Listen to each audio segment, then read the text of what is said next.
Good morning, good afternoon, good evening, whenever, however, and wherever you're listening to the podcast. We just appreciate that you are. This is the Delaware High School Football Pod presented by Websites for Sports, and we're the only media outlet dedicated exclusively to high school football in the first state. The pod is available wherever you listen to your favorite podcast and also on YouTube for those of you who prefer to see what you're listening to. Follow us on X and on Facebook. Just Google the Delaware High School Football Pod and our handle comes up. On today's show, the big story, and before the big story, a story that's bigger than the big story and more important in the realm of things. And then we'll have our rapid rundown as we usually do, where we spout out as many names and information as we have access to one way or the other.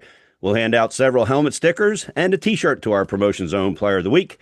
We preview next week's biggest games. They're getting bigger every week as we get down to the end here. And who is streaming what? And of course, we'll have our weekly trivia question. But let's start with the title sponsor of the podcast is Websites for Sports, created and managed by Brian Rutter. And it's the only place you can find every schedule, all the rosters, and stats if coaches put them in for every high school team in Delaware.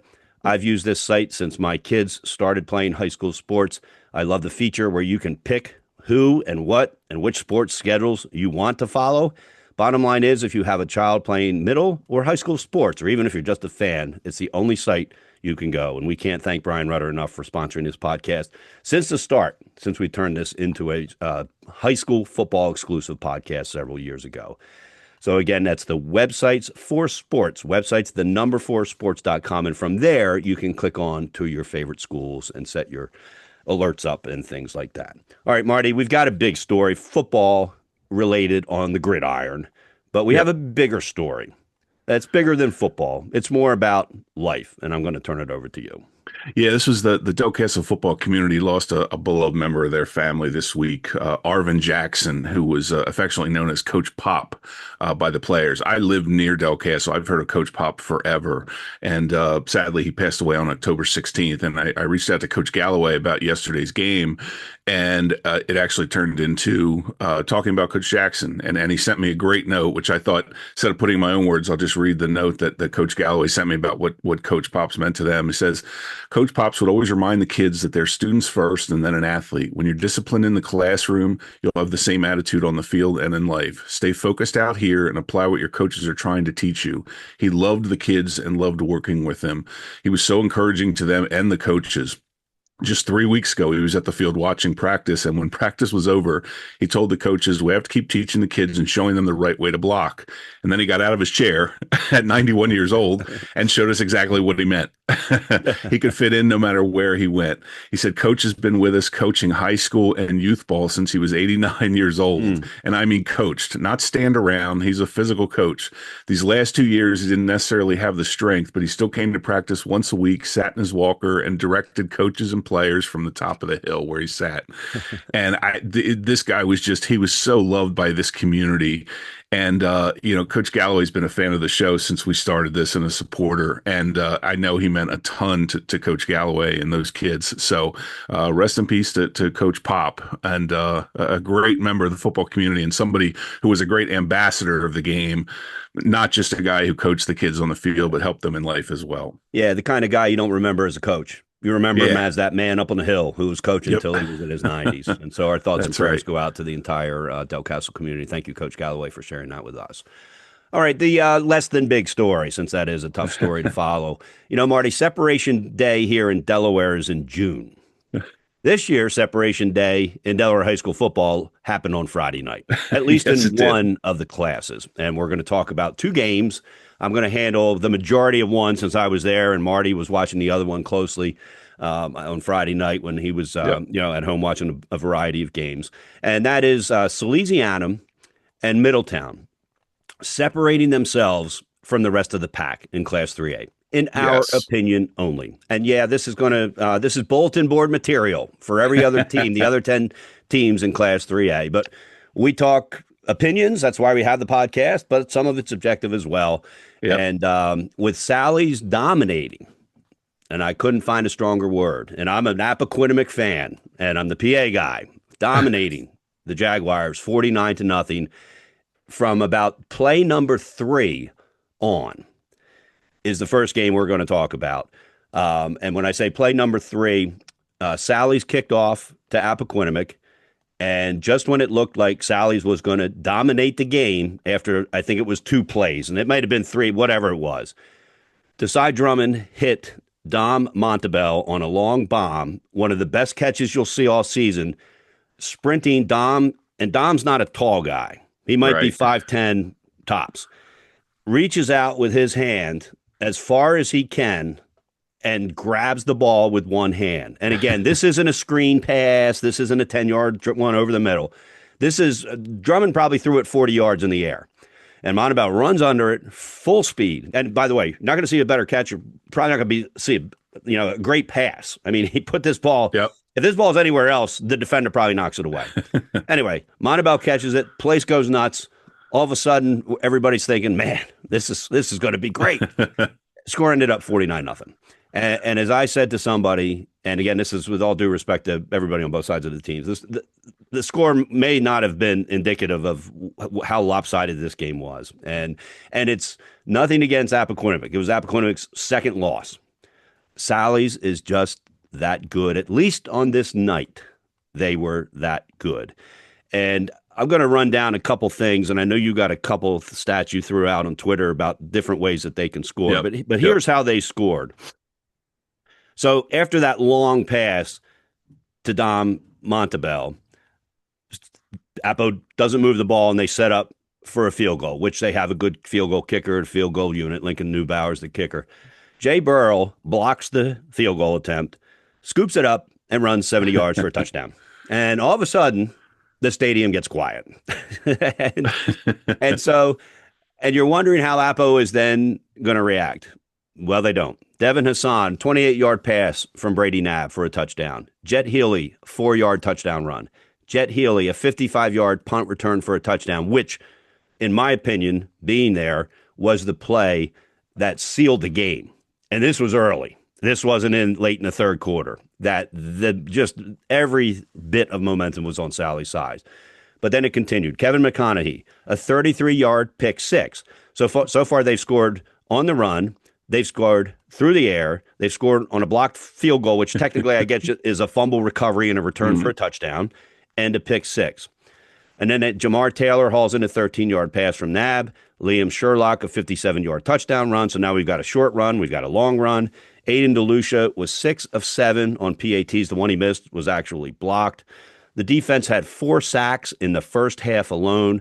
Ryan Van Korkhoven, who you've heard us talk about, Vankerhoven, who you've heard me talk about, 2.5 sacks in that first half. Yep. Just a dominating performance by Sally's. Desai Drummond, last year's Gatorade Player of the Year, he's got a shot to be this year's Offensive Player of the Year. When you look at his statistics, he just did not have the time to get the ball where it needed to go.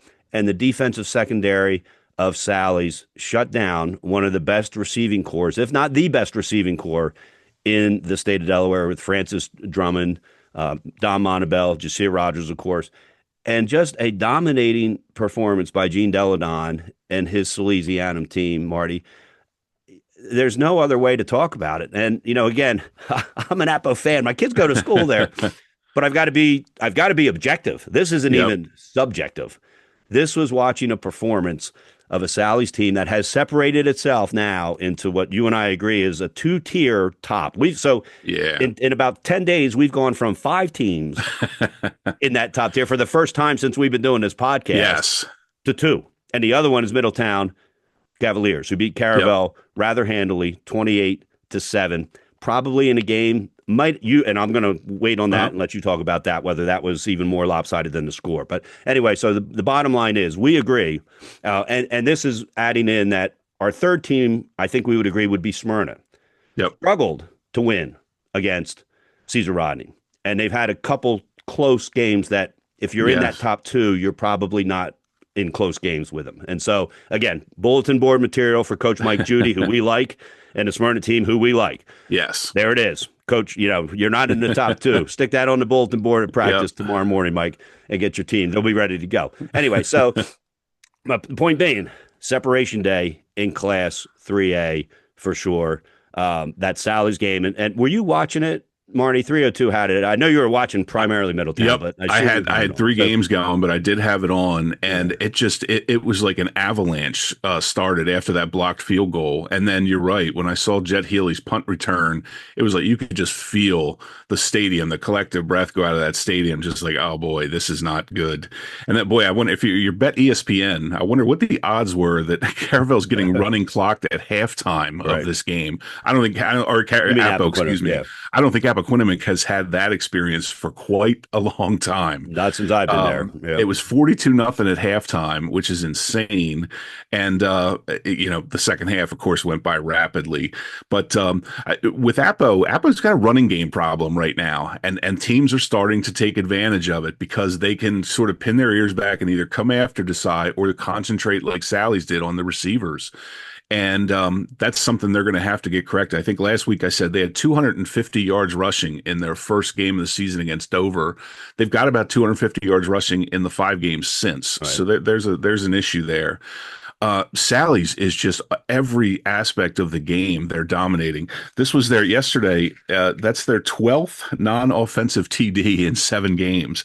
It's their third game where they've had 3 non-offensive TDs, and they're doing it every way. I believe this was the second blocked field goal touchdown they've had. They've had several punt returns, a number of pick sixes. They've also recorded safeties.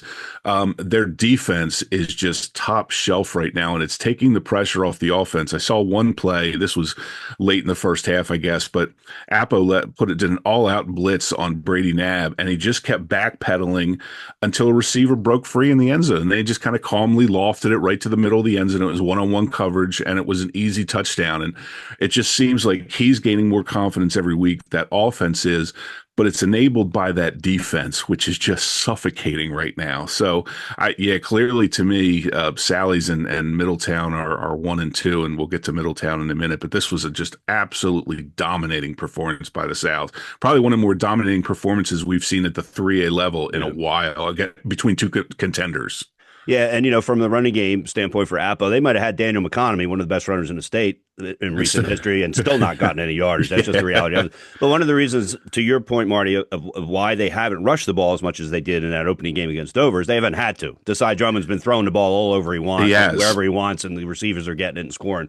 I mean, this is a team that's been scoring a lot of points. And so, again, another emphasis on how good the Sally's defense is. And, the Sally's offense, I was impressed with what they were doing as well. They've got that running back, Jasir Gaiman, who, he quietly had a very good game. I don't have his yardage. I don't know if you got that, but his yardage was not overly impressive, but when they needed 6 yards, he got 6 yards. And what that did is that allowed Appo to have to defend the rush as much as they were defending the pass. I was very impressed with 2 of their receivers. Jamar Taylor, he had 5 receptions for 77 yards and a touchdown, and Dev Hassan, 3 receptions for 51 yards and a touchdown. And I got the feeling, Marty, that these 2 guys, and I don't even know what grade they're in. I'm looking up real quick. One's a senior, Taylor's a junior, and Hassan's a senior. Those guys are probably better than they even looked that night because they didn't have to be any better than that. When the ball got thrown to them, they caught it. But I loved how they spread the ball around. Brady Knabb was 12 of 15 for 153 yards and 2 touchdowns. And I haven't seen Middletown play in person yet. And, obviously Middletown and Sally's are facing each other this coming week. Yep. Appaquiddick still has to play Middletown. I'll get to see him then. But, and you said it from the beginning, Marty. You heard from a couple of people that this Sally's team was different. And that they were a dominating team on defense, especially. And I saw that in person at every level. So congratulations to Coach Dean Deladon and the coordinators that he's got. They are good. And as we just rattled off, they scored in just about every way you possibly can. And it was just a very solid performance at Jaguar Stadium, which is a tough place to play. And even tougher when it's a big game, which this was. The crowd came out. It was a packed house. It was a lot of fun. It was a perfect night weather-wise. And so that's our first big story, Separation Day. And before I move on, do you have anything to add to that, Marty? No, I just think this Sally's, we knew that with Middletown playing Caravel and Sally's playing Appo, it's the top 4 teams really going at it. And we expected this to be a great weekend, and it turned out to be a blowout weekend, which, it sometimes happens, sometimes doesn't. This weekend, the top 2 teams just established themselves in a bigger way than we thought. And so the other separation game was Middletown defeating Caravel 28-7. I was following this a little bit on X. And it was a rare matchup, as Kevin Tressolini pointed out. I think he was the one that was there. Yep. Against you rarely get two defending state champions Yep. playing each other just because of the class A, and back in Division One and Two they never rarely ever crossed over, and so it was a unique situation. But Middletown came away with a 28-7 win. And all I know about this, Marty, is the Caravel defense held tough. Hmm. They held tough. They could get nothing going on offense. And again, that's more of a tribute to the Middletown defense, which we've also heard huge things about. And I'll let you talk about it from there. No, we talked about last week they were going to have to throw the ball because Josh Roy just wasn't going to be able to run up and down the field, and he didn't. That Middletown defense, anchored by Jack Wilson in the middle, and I swear Jack Wilson and Josh Roy must have had an interesting conversation throughout the night because they kept running into each other. This was the 28-7 was not indicative of how one-sided this was. Caravel was outgained 431 to 178. A number of that stuff came in garbage time. When it was out of it was out of control. It was clear Caravel was not going to win this game. The Middletown defense was just, and I use this word again, and I use it with Sally, just suffocating. Caravel could not breathe. Matt Rice, it seems like the Middletown defense was in the backfield as much as he was when he dropped back to pass. Josh Roy was met by a wall of guys every time and still did a nice job for himself.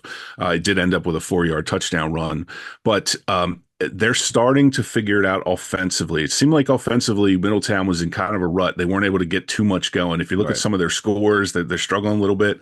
They're starting to get it moving. And I will say, Caravel's defense did hold strong in this game. It just wasn't enough. There's just, Darian Cunningham is just absolutely phenomenal. He had a great game for the Cavs. Mekhi Walker, I was really impressed with. 10 carries, 127 yards, 2 touchdowns. Cameron Joyner had an interception for the defense. Darian Cunningham, his numbers aren't spectacular. He passed for 92, ran for 115, which is great, but it was more the way he directed the offense. It was calm. It was cool. They didn't make mistakes. And that's really the key. When you've got a great defense, and Sally's is sort of the same way. If the offense is even, somewhat competent, and both these offenses are far more than just competent, Sally's and Caravel, or Middletown, but it takes so much pressure off of the offense when the defense is just doing such a great job and setting you up with great field position. So Caravel, it's the depth. I think Kevin Tressolini tweeted before the game, there's only 24 people listed on their varsity roster. He did say they had 38 dressed, but of course you're calling up kids in case of injury and things like that. But it is a small roster, and one of the issues is depth. And we knew coming in, and this was going to be one of the bugaboos for Caravel, was when we play these bigger teams and they start substituting and we can't. Right. And we've got kids going both ways sometimes, and they don't. You start to get tired. And when the defense is as tough as this and hitting as hard as this, and there's some great pictures in the News Journal of Roy and Jack Wilson coming together. Just a dominating performance by Middletown, and it really did separate them. After that whole Smyrna kerfuffle and then the end of that game, Middletown has really reestablished themselves as a top of the line team. Smyrna is not a top of the line team, but as you said, they've struggled with Cape. They beat them by 8. Then they struggled this weekend to beat a better than average Caesar Rodney team that we've seen in a long time. But Middletown and Sallies are just head and shoulders above the group right now. Yeah, and what you hope, at least you hope today, is that the two of them are on opposite sides of the bracket, because we don't know with the way they play out-of-state teams, and we just don't know. And the bottom line is, it is what it is, and there's nothing we can do about that. But it is, those are the two teams, folks. There's your bulletin board material for the other 10 teams in 3A. We feel that they have separated themselves in 3A after their performances and the performances of other teams in Class 3A. And the body of work that's there. All right, Andre L Photography. You might know Andre Smith of Andre L Photography from the sidelines, capturing Friday night lights and biggest game moments. But what he and his wife love most is creating portraits that go beyond the field. Their award-winning sessions are designed to capture people in their true authenticity. For seniors, that means telling the story of this milestone year. For women and businesses, it's about a transformative experience that celebrates and elevates you. Whether it's senior portraits, personal branding, or the photo shoot you've always dreamed of, they're holding space for you. Get started with your session at AndreLphotography.com. That's AndreELphotography.com. photography.com. Happy to reach out if you want to reach out to me, and I'll tell you about our experiences with Andre, both as our family and as the teams over the years that our sons have been part of. All right, it's time for our rapid rundown where we give you basically every game. We at least give you the score. And that might all be all we know, but we rely on the media outlets, the coaches, sometimes fans, to give us information so that we can get as many names out there as possible because we know people tune in to hear their names or their kids' names or whatever. We're going to start with a game we don't have really anything about. First State Military defeated Early College 47-0. Nice win on homecoming for First State Military Academy. They're going to go and play at St. Andrews. You know, again, Marty, I realized last week we had said the week before it's all district games at this point. There were a couple overlaps. Newark, Concord, a couple others that I saw. I'm pretty confident this week coming up, which I think is week 8, depending on how you follow. Everything is, everything's district. And so First State Military is going to play St. Andrews, and Early College is going to be at Newark Charter. Other game I'm going to give to you. I know you got some information on Brandywine. And I wanted just to finish up the First State Military. Jarrett Waltz, who's primarily a defensive player for First State Military, scored his first high school touchdown. He played offense a little late in the first half, and his dad posted a great video of the family just going absolutely insane as he scores his first touchdown. He takes a little screen pass and just kind of motors through the entire defense, and it was just fun to watch and it's fun to see. I said, that's what high school sports is about. These guys go nuts in the stands as his kid scores his first ever touchdown. I said primarily a great defensive player for First State Military. This one, Brandywine, 50 to what was it? 50-0 was the score here over Dickinson. 54-0. 54-0. I'm sorry. That's all right. I heard from Coach Mays, and Coach Mays is such. I think. Can you still hear me, John? Yeah, no, I can. Yeah, my mic got. The News Journal article about Coach Mays is great, and I reached out to him. He's such a class act. The first thing he did when I asked him about the game was to point out that Dickinson kids never stopped playing hard from start to finish in that game, and he wanted to thank Coach Word and his kids for just the effort they put out there. This was, Brandywine is sneaky good. They're one of those teams that are kind of lurking in 1A at the top. You got Seaford, who we'll talk about later, who's kind of dominating. But in this game, you had Brandywine, 391 total yards. They had 9 different Bulldogs contribute to the scoreboard. The defense only allowed 64 yards total. This was a great stat that Coach Mays gave me. The defense has given up only 365 rushing yards on the season, 52 yards a game. So they're getting it done. Chase Beauparlant, the quarterback, has had a great season, 195 yards passing and 2 TDs yesterday. Taylor, the running back, 7 carries, 125 yards, 3 touchdowns. Green, 4 catches, 88 yards and a touchdown.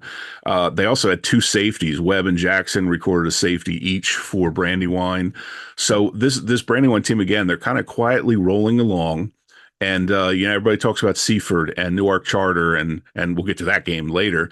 But Brandywine is right there. They beat St. Elizabeth's in what some people considered an upset last week, and they continue to just kind of sit right on the edge of being one of the top teams in one. They are one of the top teams in 1A, but just maybe below Seaford a tiny bit. All right, one of the top teams in 2A is Indian River. Big 35-8 win over Woodbridge. Woodbridge struggling this year. They're a young team, building for the future at this point. Quarterback Dylan Grice, 5 of 8 for 66 yards and 3 touchdowns. Michael Parento caught 2 of them, and Darnell Stokes the third.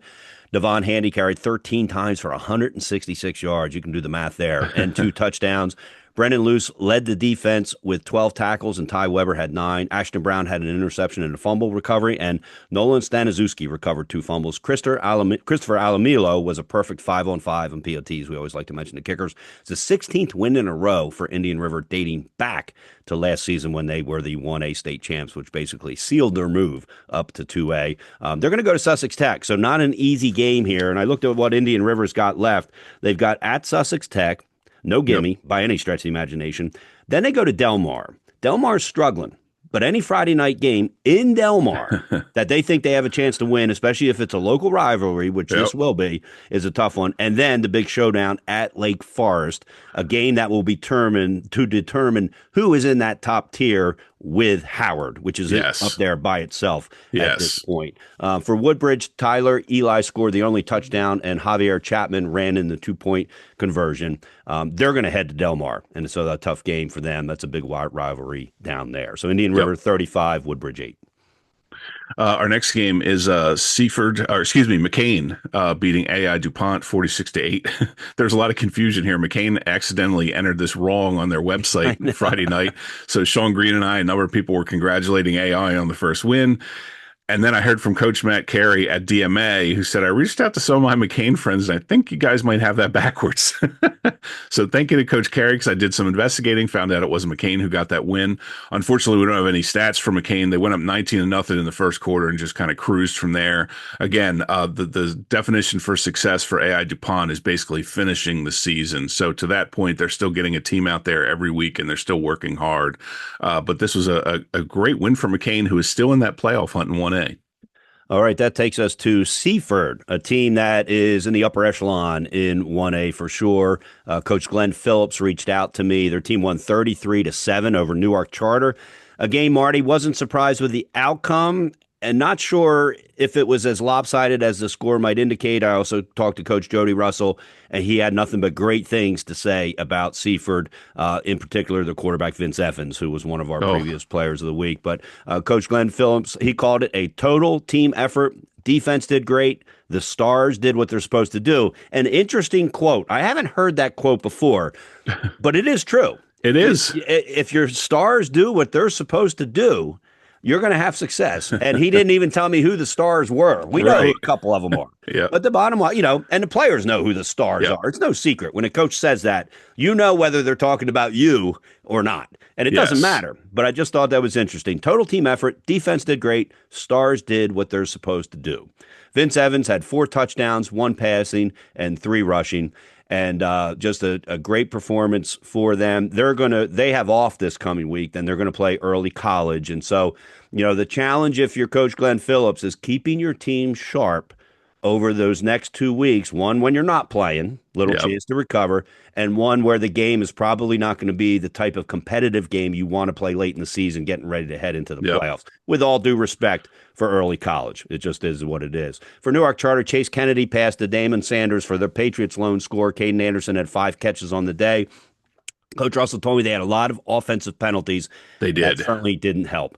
As he said, you have to play clean to beat a quality team, which Seaford is, and we did not. They're going to host early college. So again, I'm not sure if I'm the head coach coming off a tough loss to a really good team, whether I want to play a team that's not going to give us a competitive game. And again, this is all due respect to early college. Oh, but, yeah. Look at their record. They're, it is what it is. They're kind of like AI. They're trying to play football, and we give them all the credit in the world. But it's one of those, it's one of those things where you might want, an opportunity to play a little bit more competitive heading into the playoffs. Now, Newark Charter does have St. Andrews and First State Military Academy. So, it's you got to Coach Russell has, and Coach Russell's that coaching staff's probably more experienced than any staff in the state. They've been through everything. That's what I said to him. I said, your staff has been through everything. And so if anybody knows how to manage a tough loss to a team you're probably going to play in the playoffs, possibly the state championship game. But again, that gets leery too, because Newark Charter and Seaford are in the same district. And so as we know, the top 3 seeds go to the top 3 district winners. So Newark Charter is probably automatically going to be number 4. Might play Seaford in the first round of the playoffs. Again, that's all conjecture at this point. But the reality of it is there could be a rematch there. And Coach Russell's got 3 weeks with 3 games that should be wins to get ready for a possible rematch against Seaford. Yeah, I was going to say the number one opponent for both these teams the rest of the regular season is complacency. They have to keep their teams focused, because they're most likely going to blow out each of these next 3 teams that they play. Just to put a bow on that game too, Seaford, holy smokes. I watched this. Quarterback Vince Evans is a human highlight reel. This kid is insane. He reminds me, I was on Benny Mitchell's Pick Show on Thursday, and I was talking, a few weeks ago, they showed Lamar Jackson's high school highlights during a football game. That's what this kid looks like. It's when he scrambles out of the pocket, there is just no one who can put a hand on him. It's just like he's a magician out there. Anyway, because he plays at Seaford, not a lot of people are getting eyes on this kid. He is phenomenal. If you get a chance to check out their highlights or a game, I strongly recommend you do so. Next, and talking about good games, Cape Henlopen 23, Sussex Central 21. And we had talked about this last week as not an elimination game by any means, but a game that would kind of help determine the pecking order at times. This was a phenomenal game. It was back and forth. I actually thought Sussex Central had this wrapped up And then along, Cape gets a great big play from Jamison Tingle, who has been fantastic. He rushed 11 times for 45 yards, 21 of 31 for 289 yards. He ran for a TD, had two long TD passes, but he gets them down in a position and out trots Austin Tyndall, who was making his first field goal attempt of the season. And I swear, you'd never know it. You think this kid was going to his third period math class. He just walks out in the middle of the field, takes his position, and calmly boots this thing through the uprights from 27 yards, and the place goes absolutely nuts. And it's funny because we learned later he also headed in the game-winning goal in the 79th minute in Cape Henlopen's upset win on Thursday night, their 3-2 upset win. I believe they're playing the top team. Caesar Rodney. The top-ranked team, Caesar Rodney, yes. Yeah, they're not top-ranked, but they're in the top 3 or okay. 4. So the Tyndall kid is used to the pressure, and it looked like it when he hit this kick. Cape Henlopen is really good. They hung with Smyrna last week. This week, they had to come from behind. I think, again, Chip Knapp combined with Jamison Tingle is just a really, really great combination. He's really teaching this kid a lot. Lamar McCoy and Quadrell Richards caught 2 long touchdown passes. This is the biggest win for Chip at Cape Henlopen. Sussex Central played really well. Will Harmon scored the first 2 rushing TDs. Josiah Cannon the third. They sort of defensively fell asleep a little bit at the end, but they looked lax a little bit, and Jamison Tingle took advantage of it. Cape Henlopen looked really good. Sussex Central is one of those teams, again, that is sneaky good and can, if you take them lightly, if you're a Middletown or a Sally's or a Caravel or Napo, they're going to beat you. Yep. So they're right there as well. But I'm really, really impressed with this Cape Henlopen team and what they've been able to do under Chip Knapp in a short amount of time. And Jamison Tingle has just been phenomenal.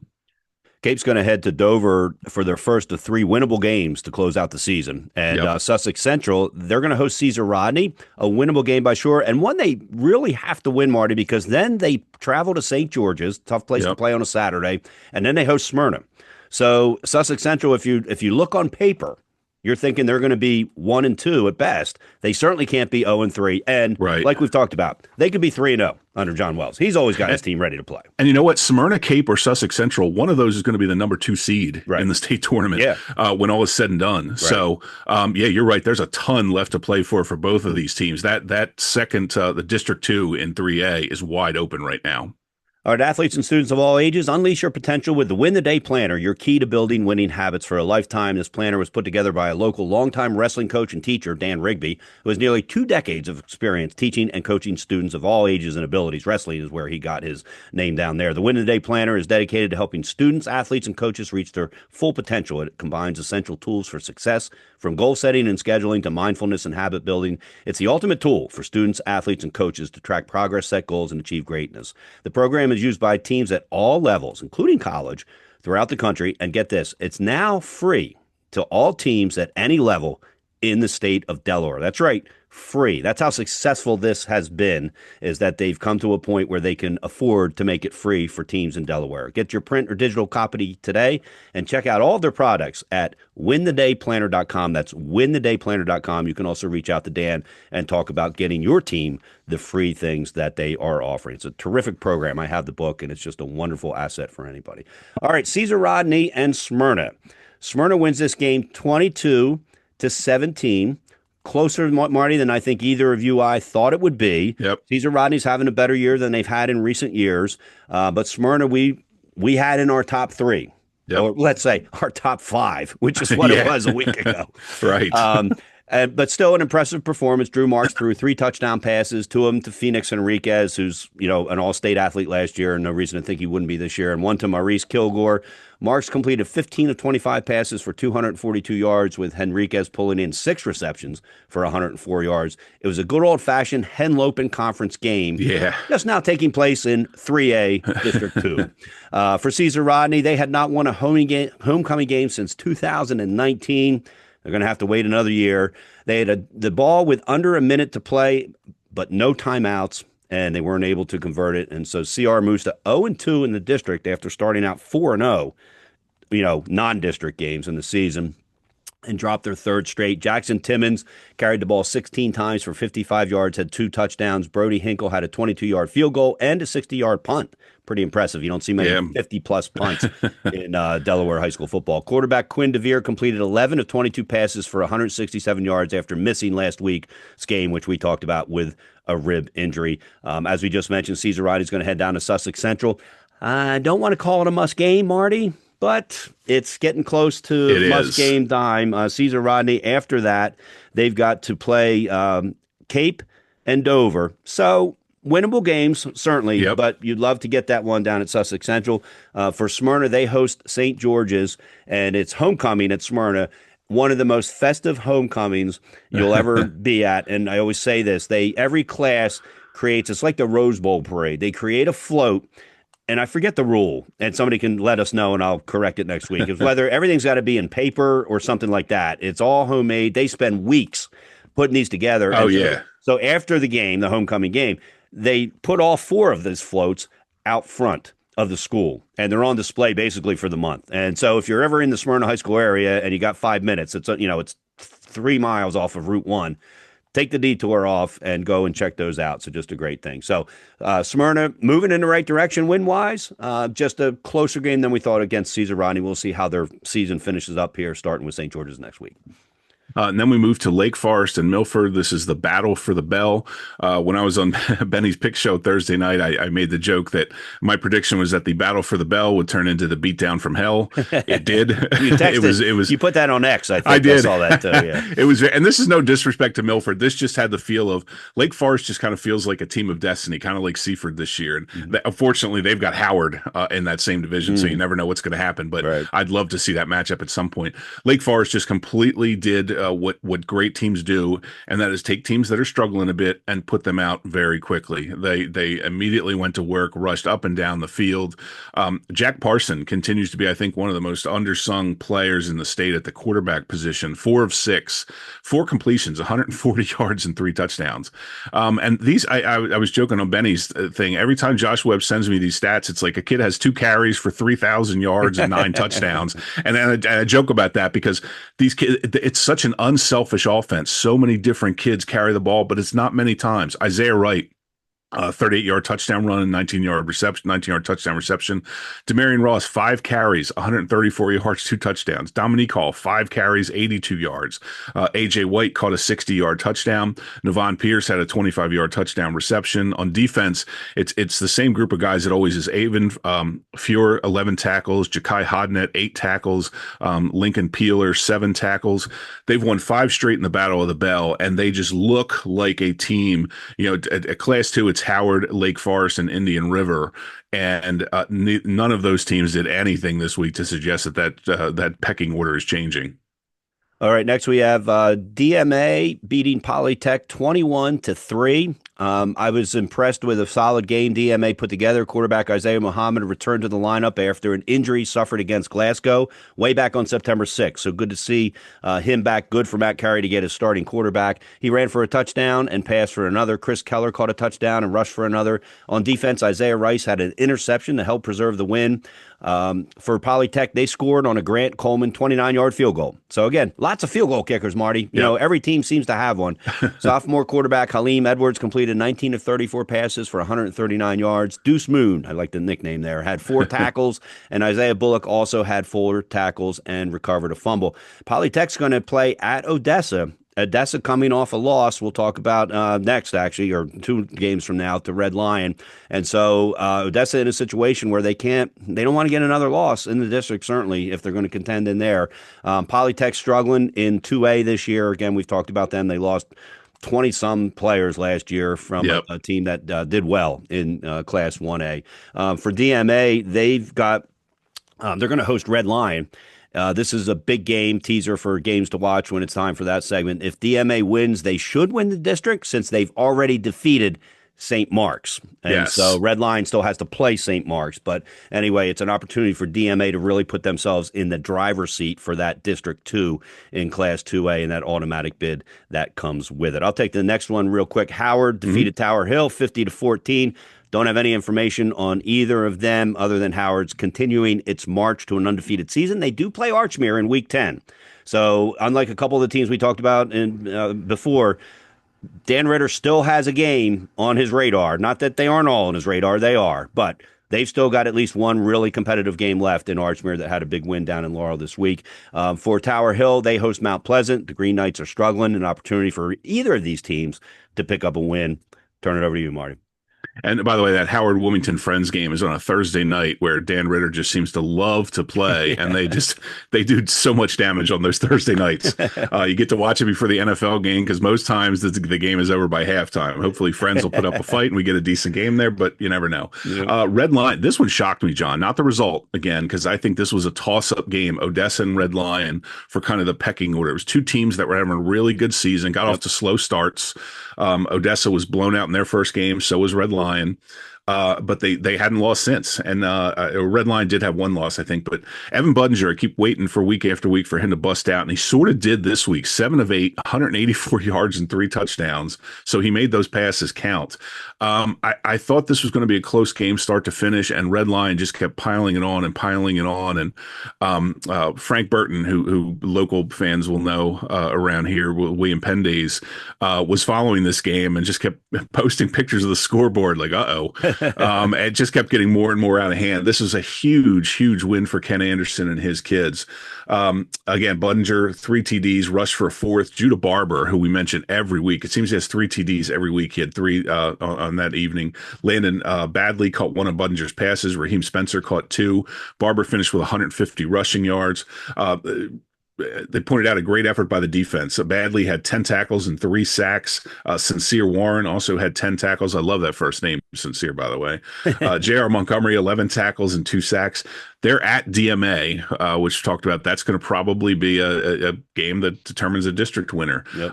Odessa has a get-well game. They're going to host Polytech, and most likely they should win that game. Though again, Polytech is not a pushover, but they're struggling. Odessa's got to right the ship really quick because I still think they're a potential contender. Talking more about middle of the playoff picture, not necessarily a state championship this year, obviously. Right. But this was a huge, huge game for Red Lion, a bust-out game, and it was good to see Ken Anderson and his kids take advantage of the opportunity and really put on a show. You mentioned Frank Burton. And those of you that don't know Frank, he was a Hall of Fame player at Dell State University, yep. And then his kids both played at William Penn, went on to play at the University of Delaware. So big football guy. He works security now. He's a former FBI agent. He works for security at Wilmington University, so I see him when I'm doing the Wilmington basketball games. And he's always great to talk to. It's so great that he still keeps in tune with high school football. How many people whose kids? I mean, his kids are a decade ago that they were. That's what I thought football. too. I kept looking at the roster, saying, "Does he have a kid on one of these teams?" But no, he's just out there enjoying the games. He's just a big fan. He's a great guy. The student athletes at Wilmington University love the guy. I mean, he's just a great guy.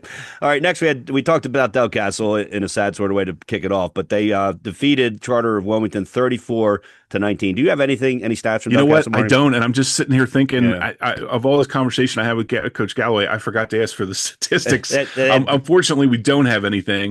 There was the more important story for them, and this was they dedicated this game to Coach Pop, and it was nice to see Del Castle come out and get a big win. They were still firmly in the playoff picture in 1A. So very few teams are out of the playoff picture. When you look at it, because you just don't know how things are going to shake out. That's it. All right, I'll talk about Glasgow real quick since it's a team I cover locally. They beat Christiana on Christiana's homecoming 20-12.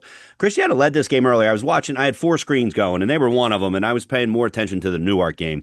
And Jamar Smith had 26 carries, 301 rushing yards. Somebody posted that on Facebook, and I really questioned that because, again, I'm watching this game, and I didn't see somebody run 300 yards, but certainly they did, and Coach confirmed that with me. And so just a great thing by them and 3 touchdowns. He also had 12 tackles and an interception. Again, in Class 1A especially, the superstars play like superstars on both sides of the ball. And so a big win for Glasgow. They're now going to go to Charter School of Wilmington. And this is a Glasgow team, Marty, that, again, nobody's officially out of the playoffs yet until the committee meets and says you're not in the playoffs. So they still got a shot. Christiana's struggling. Remember, they came off that big year last year, making the playoffs for the first time since they won a state championship back in the 80s or whatever it was. And they lost their big running back, who, again, was key on both sides of the ball. I can't think of his name, but they go to Del Castle. And so, again, that's a game that both those schools are going to go into that game thinking, hey, this could be a win. And that's kind of one of the neat thing with this Class 3A thing, because that didn't happen a lot when it was just Division I and Division II. A lot of these late season games were still blowouts, which they shouldn't have been. So that was good to see that. I'll let you take your alma mater, Marty. I don't have any information on them. Don't know whether you do or not. I don't. I reached out to Coach Lemon, but I unfortunately haven't heard back by the time we're taping this. This was a big win for St. Elizabeth. I was surprised. I thought this game would be a nip and tuck game to the end. I still think, Conrad is sneaky good, and they've had some good games. They've had some games where they have had issues. I expected this to be much closer, but it really doesn't mean anything in the long run because Conrad will play Newark Right. next week, which is basically going to maybe determine the winner of that district. I think so. And Yep. both of those teams are Newark is having such a good season under Coach Turan Rice, but yeah, St. Elizabeth continues to be among that top tier in 1A. So a good win for Coach Lemon and his kids. Next, we move to speaking of Newark. Newark beats Concord 16-7. Rattenbucks Concord from the ranks of the unbeaten. This was an impressive win. Again, I'm so impressed with Newark's defense. They held Newark Charter to 7 points, which is like 20 below their average for the season. Concord has been scoring some points, not a ton, but you don't think they're going to come out and just get 7. Declan McNulty's 3-yard run was the only score for Concord. I watched a good bit of this game. The Yellow Jackets are just the excitement level for these kids is just fantastic. I was surprised. If you're a Newark fan, get out to these games. These Yeah. kids are good. They're putting on a show. And from the TV view, there was not a lot of people at this game. So No. Newark fans and the kids, and I know it's tough a Saturday morning, but get out there and support these guys. They're doing a phenomenal job. This is their 4th straight. Again, handed Concord their first loss. William Teal, the quarterback, 11-yard keeper, passed to Gareth Howe for the 2-point conversion. Samir Coleman scored the other TD on an 18-yard run. A Teal rushed for the 2-point conversion. And that's really all they would need. Keon Black, Ryan Goodman, and Saquon Robinson each had an interception to lead the D. And again, they have a huge game with Conrad coming up, but Newark is playing with so much confidence. And it's so, it just feels football in Delaware feels better when teams like Newark are a part of the picture. And yeah, it's 1A, but they're still part of the playoff picture. And somebody's going to win a state title down there. And Newark is playing really, really good right now. So right there. You never know. And for Concord, back to the drawing board, they host St. E. So there's no off week here for them. Right. They've got to turn around real quickly and get this thing back together again. All right, I talked to Coach Rice this morning, actually, and he said our defense has been solid throughout the year and has been consistent in keeping points off the board. Anytime you play solid defense, you have a chance of winning. That's it. There you go. That's it. Anybody would tell you that. All right, before I go on to my next one, if you're looking to buy or sell your house, Mary Kate Johnston with RE/MAX Associates will help you do it as if it was her own. An award-winning realtor with over 20 years of experience. She helped my wife and I sell our house and purchase the one we've been in for 20 years. We've since recommended her to dozens of friends who also are completely satisfied and in turn have recommended them to their friends. Whether it's a first home, an upsize or downsize for yourself, a parent, or one of your children, do yourself a favor and reach out to Mary Kate Johnston with RE/MAX Associates. She will make sure that you get the best value possible, whether you're buying or selling or both. Her website is marykatej.remax.com. That's marykatej.remax.com. And there you can check out her multiple 5-star reviews on Zillow and read what others have said as well. All right, St. George's, a come-from-behind win for the Hawks at home against the struggling Dover team. Pulled it out 14-10. It's the 3rd time this year, Marty, that the Hawks have trailed at the half and rallied to win. Joel Buck rushed into the end zone from 3 yards out, and then Mekhi Smith's 50-yard fumble return for a touchdown sealed the win, and the Hawks moved to 2-0 in district play. Now, that 50-yard return is what Coach John Wilson told me. I saw in one of the newspapers they had it as a 70-yard return. I always go with what the coach says, with all due respect to our peers in the media. But I apologize to Mekhi Smith if it actually was 70. Either way, it was a big, big return, obviously. Game-winning return is what it ended up being. And so they're 2-0. They are going to play Smyrna one step closer to winning the district if they get that win. That, that, as you said, somebody that's not in our top 2 is going to be the number 2 seed in the state tournament, and it's whoever wins District 2 in Class 3A. For Dover, Colin Yoder kicked a 32-yard field goal for the only points of the first half. Alex Starling's 43-yard pass to Xavier Yarborough pushed the Senators' lead to 10-0, but that would be it for the Senators, and St. George's came back. They host Cape Henlopen. It's basically a playoff game for the Senators, Marty. I think it's safe to say. As we said, nobody's been officially eliminated yet.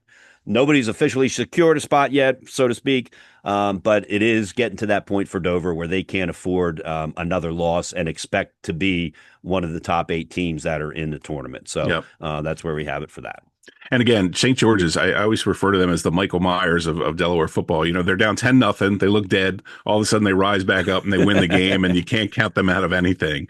Next, we moved down to Laurel and Archmere, and it was Laurel's homecoming, and they usually they have a great halftime show they put on. Everything was great. The game for Laurel was not great. Archmere won 42-6. John, I don't know if you know this. I have a cousin, Michael Donovan, who plays for Archmere. I don't know if I've mentioned that Marty, before. You got a cousin who plays everywhere. You're related to everybody. Anyway, Michael Donovan went down early in this game. It sounds like he's going to be okay, but he was not part of this contest. So a lot of other guys had to pick it up offensively. 4 rushing TDs and 2 passing scores by 6 different players. Hawks are still in that 2A conversation. They're one of those sneaky teams. Yep. They have that head-scratching loss to St. Mark's, but if you go beyond that, everything else has been a really strong season for them. Quarterback John Orsini, I thought, was great yesterday. Nathan Blessington and Mark Mervine caught TD passes from Orsini. Orsini was 12 of 17, 161 yards. On defense, Francis Morta had 10 tackles. Hagenberg is always around. He had a TD, Ryan Hagenberg, or an interception, excuse me. Yep. Justin Hartman and Blaze Bastion, Pastore recovered fumbles. Archmere is at Tatnall and Tower Hill before they have their Howard showdown to end the regular season. And this is where I kind of mentioned it earlier. We're talking about another team, but complacency becomes the enemy right now. For Archmere, you've got 2 extremely winnable games in your next 2, and you got to make sure you guard against any kind of complacency there. Make sure they come out strong with every showing. And they're a really good team. They're a fun team to watch. They move the ball around to a bunch of different players. Defensively, they're scrambling all over the place. So Archmere 42-6 winner at Laurel's homecoming. All right, I'm going to take the next 2, if it's all right with you, Marty, because I got some stuff from Dave Collins that just came in. But I'll start with Wilmington Friends 40-0 over Mount Pleasant. This game was on the ground, and it was run and won on the ground. 6 rushing touchdowns for Friends. Cooper Strauss scored 3, Matt McKenzie 2, and Ronald Berry 1. Strauss was also 4 for 4 on PATs. On defense, Berry and Strauss each had a team high 11 tackles. Talking about superstars that play on both sides of the ball again. Yep. And Bryce Jackson had an interception. Friends is going to head to Howard. And, if you're Dan Ritter and you're talking to your team, Wilmington Friends does not make many mistakes when they play football. They never have. And, as Coach Russell said about his Newark Charter team, you can't make mistakes against good, solid teams. And so Wilmington Friends is going to play a real solid game against Howard, and it could be a test for Howard. We'll see. But so that's where they're heading. Mount Pleasant is going to play at Tower Hill. Don't have any stats on Mount Pleasant. Looked at the last minute before we got on the air here. All right, so let's move to William Penn's homecoming. It was a great celebration until the final buzzer sounded, and they ended up losing to Hodson 12-8. Hodson had a huge goal line stance. I couldn't find this game anywhere streamed online, but Coach Collins' wife was there, and she was sending me text messages as things were unfolding, so thank her for that. It was a defensive battle as each team managed just 155 total yards. William Penn scored first, but Keetwan Sabur and Charles Drummond scored rushing touchdowns, and as I mentioned, the Hodson defense thwarted a potential. This was a goal-to-go game-winning stop. Yep. This wasn't stopping them on the 40-yard line. This was inside the 10-yard line. And Coach Collins sent me some updated stats this morning on defense. Trey Brown had 10 tackles and 3 sacks. Charles Drummond, 8 tackles, 1 interception. And Nybree Davis and Braden Collins both had 6 tackles and a sack. Keetwan Sabor finished with 26 carries, 125 yards, and 1 touchdown. This is a Hodson team that's been riddled with injuries. We've talked about it, including their starting quarterback. And so it's kind of like, let's survive and let's win the games we can win. They have a tough schedule still to go. But this was a game that they could win. For William Penn, Mason Lohman caught a short pass from Cameron Gardner and turned it into a 67-yard touchdown to give the Colonials the early lead. But that would be it for them. William Penn plays at Caravel. And again, this is a playoff game for William Penn. They can't afford another loss. Again, nothing official, but that's the reality of it. And now Caravel, they've got to make sure they don't look at this as a trap game because Sally's is next for the Bucks. And so, but Coach John Reed will have his team win. It probably helps that you're coming off a loss with a trap game next. To refocus, Different, if they beat Middletown, good Lord, William Penn's got a great chance to upset Caravel because that's a trap game waiting to happen. So Hodson with a nice 12-8 win as they pick up a winnable game. And, at this point, that's what Coach Collins is trying to get his team to do. Let's win the games we know we can win. Our next game we move to is Tatnall beats St. Andrews 40-7. We just actually got some stats come through from the Tatnall coaching staff, so thank you for that. Visiting Hornets tally their first win of the 2025 season. It has been a struggle for them. Again, we've talked about them repeatedly. They lost so many kids over the summer, and their quarterback transferred out. Billy Lang was the big man on campus in this game. 12 rushes, 112 yards, and 4 touchdowns. Also caught a 40-yard touchdown from freshman quarterback Griffin Testerman. Testerman would later connect with sophomore Wilson Lee for a second 40-yard touchdown. They had Kellen Perdenz. This is written in like the smallest writing you could possibly imagine, and my eyes don't work as good as they used to. Defensively, Billy Lang was the star, 7 tackles, 2 sacks from his safety position. Freshman Mason Miranda tallied his 4th double-digit tackle game. So this is a nice win for Tatnall to get off the schneid. You know, we never want to see anybody go winless throughout a season, so it's great to see Tatnall and Coach Ireton get their first win of the season. St. Andrews, and I apologize if you said it, I was looking up a note for something else. Their only touchdown came on a 1-yard touchdown pass from Toby Nix to DeMar Harding. Yep. And so a nice job by them. They're going to host FSMA in a game. Another one of those, both those teams are going to be thinking this is a game we could win. Marty, I think you got Sussex Tech stats. They're a 28-7 winner over Delmar. Delmar, we don't have stats for. They host Woodbridge, both teams playing for pride pretty much at this point. Although, again, nobody's officially eliminated, but that's a big game for them. And I think you said you got some Sussex Tech stuff. I do. And Sussex Tech is, again, they're sneaky good. They're hanging right around there. They aside from their loss to Lake Forest, they've had a really, really strong season. They rebound well here against Delmar. Eric Wright McGlotton, 12 carries, 104 yards, and 2 touchdowns. We've mentioned him a ton of times this season. Jaden Justice, 9 carries, 50 yards, and a touchdown. Isaiah Fountain, 4 carries, 21 yards, and a touchdown. Rashad Hollins, 7 carries, 47 yards. Braden Hazard, 1 carry for 7 yards, and he caught a 24-yard pass. Quarterback Knox Sheets only completed 1 pass, but it was a 24-yard pass. They're one of those teams. They're hanging their hat on defense. They're doing just enough offensively, and come playoff time, they could give people some trouble. They got an interesting game coming up. They host Indian River, and this is a test for both of those teams. Indian River is going to see a very good defense and a team that can play with them. Delmar hosts Woodbridge. This is a pride game for these teams, but neither one of these teams is going to be playoff teams this season.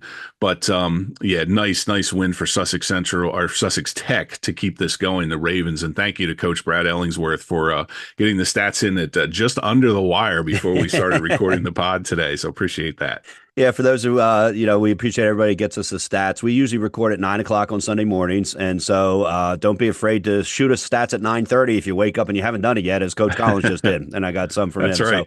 So we'll take them for sure. All right. Diamond Hill Incorporated has been a sponsor of the podcast from the start. And for more than 20 years, Diamond Hill has been serving all of Delaware and the surrounding areas in all things construction, from commercial concrete and site development to residential projects. They have you covered. Email info@diamondhillinc.com for more information. That's info@diamondhillinc.com. And if you're looking to improve your golf game, as I always am, and my son Tyler, who plays for Apple High School, is looking to do, John Manis from St. Anne's Golf Academy is a great resource. He doesn't pay me. He doesn't give me free lessons. He doesn't do anything for me to talk about him, but I try to be a resource for people. I've been around Delaware so long. If you're especially up in Newcastle County or in the Middletown, Smyrna area, and you're looking for golf lessons, he's wonderful, and he's just got the perfect demeanor. He doesn't make you feel like, hey, if you stay with me for 20 lessons, you'll be better. He evaluates each golfer, as he did my son, to determine what's best and the best road for him to become a better golfer. So again, that's John Manis at St. Anne's Golf Academy. You can Google it or reach out to me. I'd be happy to give you his contact information. All right, it's time for our helmet stickers. Each week we hand out some helmet stickers to some deserving players.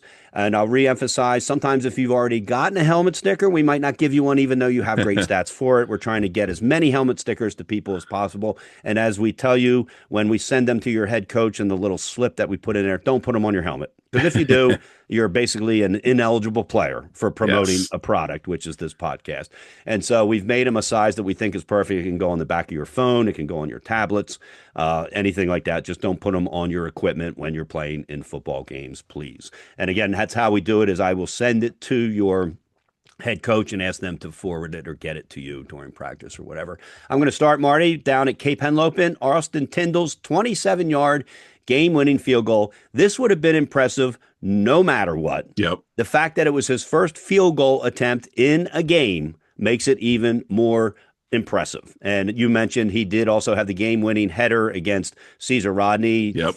2 days before. I think it might have been the night before. I forget when exactly. It doesn't matter. So a big week for Austin Tyndall and an impressive 27-yard game-winning fielder. That's my first helmet sticker. My helmet sticker, the first one goes to quarterback Isaiah Muhammad of DMA, who came back. His stats weren't overly impressive, but he had a touchdown rush, a touchdown pass. It was more the way he directed the offense. And as soon as this game was over, I sent a text to Coach Carey and just said, your team just looks different with him at the helm. And he said, yeah, when this kid's there, everything falls into place. We got a terrific athlete at quarterback, and we can do a lot of different things. So Isaiah Muhammad, congratulations on coming back from an injury the first game of the season, leading his team to a win. And DMA is right there in the playoff chase in 2A. All right, and these helmet stickers are designed by Amy Hoff of Hoff Productions, and she creates videos and graphics for things. She's done a lot of work for the Apple High Sports, and she's now expanding and doing some other things. She created our new logo, which is also the helmet sticker. She did a great graphic for Riley, my son, when he committed to go play basketball at DeSales University, that we were able to share on social media, but could have used it for other things as well. Posters, T-shirts, whatever. We didn't do that, but you could. And so, trust me, she's a very talented person. That's Amy Hoff of Hoff Productions. It's hoffproductionsde@gmail.com, or reach out to us and we'll be happy to put you in touch with her as well. All right, my next helmet sticker goes to Glasgow's Jamar Smith, 26 carries, 301 rushing yards, and 3 touchdowns. And again, defensive side of the ball, 12 tackles and an interception. So just a wonderful game and a big win for Glasgow. Jamar Smith with 301 plus rushing yards. Marty, we can count on one hand the number of kids who have rushed for over 300 yards this season, and he is now one of them. So that's my second helmet sticker. And speaking of impressive performances, quarterback Evan Budinger, Red Lion, in the big 48-9 win over Red Lion, 7 of 8. 184 yards, 3 touchdowns, 37-yard touchdown run. Incredibly efficient, does a great job leading that offense. Has Judah Barber in the background. But this was the week Evan Budinger really popped out and showed us what he can do. So he's my second helmet sticker winner. All right, I'm going to go to Newark High, cross town from Glasgow, here in the Christina School District. Quarterback William Teal had a touchdown pass and 2 two-point conversions, so he accounted for 10 of Newark's 16 points in that 16-6 win over Concord. And more importantly, when I talked to Coach Tyran Rice, he reconfirmed he is the leader on that field as the quarterback. And so Newark quarterback William Teal, my helmet sticker. My next one goes to running back Mekhi Walker of Middletown. A great performance, 10 carries, 127 yards, 2 touchdowns. Really got some tough yards when Middletown needed them. Was a great job of just keeping the Caravel offense off the field. Of course, when they were on the field, they were dominated by the Middletown defense. But Mekhi Walker, one of those great running backs at Middletown, he's my third helmet sticker winner. All right, I've got one more. Tatnall running back William Lang, 5 touchdowns in their first win.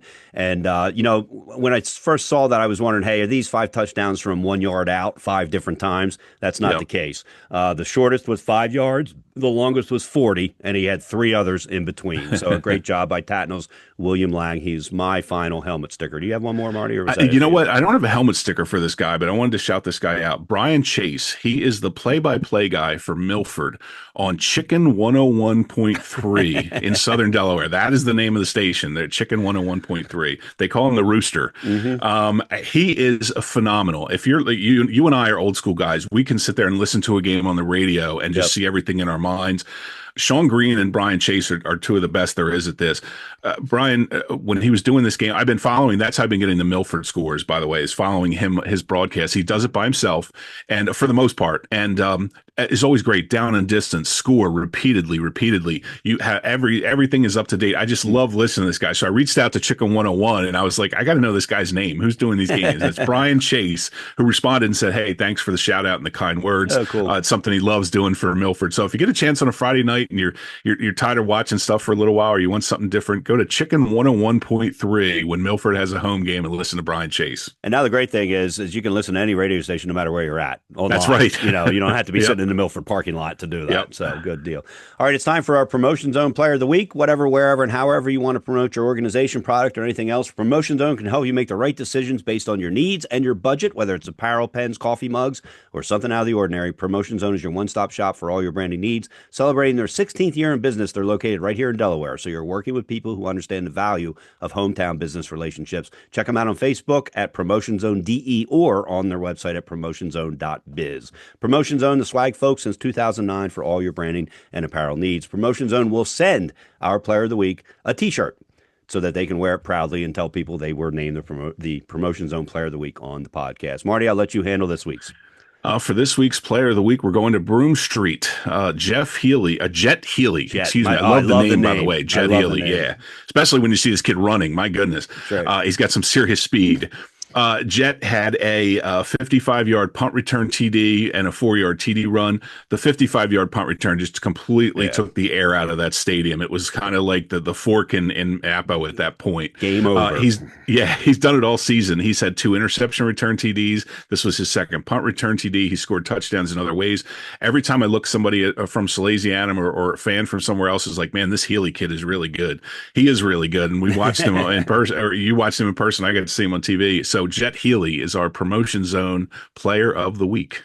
All righty. So again, Promotion Zone will send him a t-shirt and hopefully he will wear it proudly, and send your picture with it when you get it, Jet, if you're listening to this, so we can push that out on social media as well. All right. It's time to talk about the games to watch next week as we're heading down the stretch. And so some things will be decided, other things may not be, and other things are very subjective at this point, which kind of makes it fun. Marty, I'm going to take the gimme. Middletown and Sally's. It's Sally's homecoming. This should be the biggest regular season game of the year. It certainly is on paper heading into the game. And now the question is whether or not it will lead up to what is supposed to be. Sean Green is going to have that game on WDEL.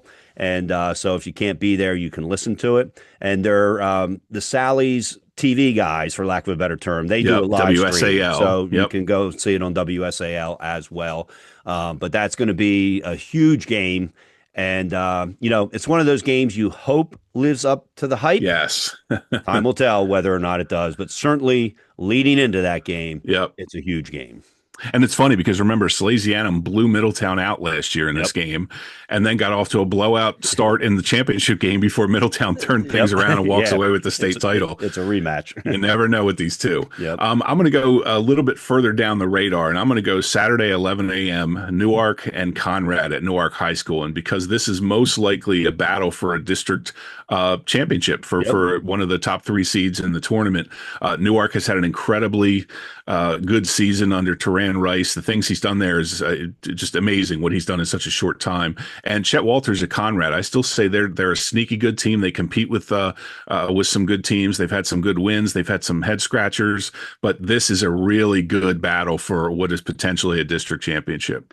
All right, I'm going to go to 2A Red Lion at DMA. Basically, I think if DMA wins, they're in the driver's seat to win District 2 and the automatic bid that comes with it because they already beat St. Mark's. This is an explosive Red Lion offense. I don't have the stats in front of me, but they score 30-plus points a game, it seems, in their wins.